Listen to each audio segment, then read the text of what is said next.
everyone, so today I'm going to be doing a highly requested video, and that is tips on how to grow healthy long hair and how to get long hair. So we are going to be tackling that today, and I've done a similar video like this before, but I've narrowed it down into 10 simple steps that I myself have been using. Let's get started. So the first tip that I can give you guys is if you can avoid dyeing your hair or coloring your hair too often, then that would be really great, because dyeing your hair too often can cause damage on your hair. And if you're growing healthy hair, not just long hair, if you're growing healthy hair, then it's best that, you know, let your hair rest from the hair dye, especially if you have dark hair like me.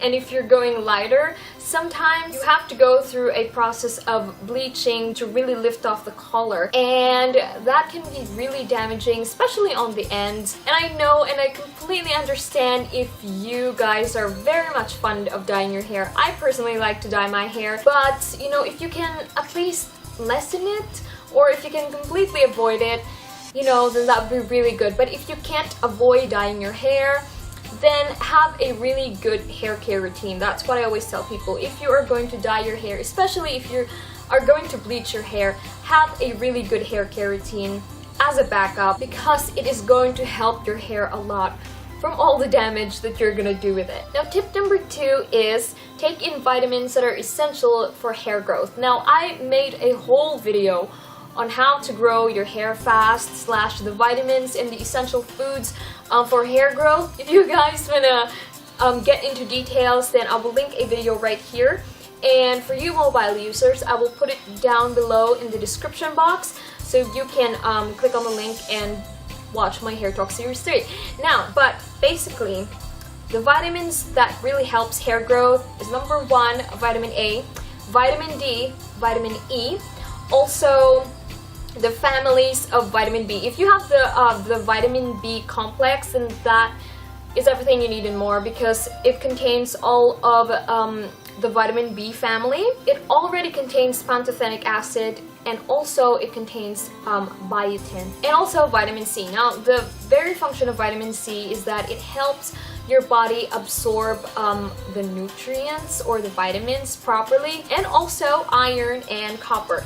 Now, iron, they say if you lack iron, or you know, if you have iron deficiency, you are anemic, and anemia sometimes can cause hair loss as well. If you have copper deficiency, it also triggers hair loss. But here's the thing, you guys, you have to listen carefully. Do not jug in every single vitamins. Be selective and just take in the vitamins that your body needs. Now, it's good if you can have a check with your nutritionist, because you don't want to overdose with the vitamins, because that's not really good. I mean, too much of anything is bad for you, especially with iron and copper, because they can be harmful for your body as well. So you have to take them moderately, or as prescribed by your doctor or your nutritionist. And didn't you know that malnutrition can actually cause hair loss? That's why it's essential to take in vitamins that your body needs. And number 3 is to maintain a healthy scalp.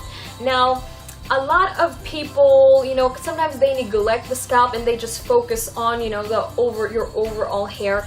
But the thing is, your scalp is so important, because basically your hair is rooted on your scalp. So having a healthy scalp, I think you guys have heard me talking about this a lot.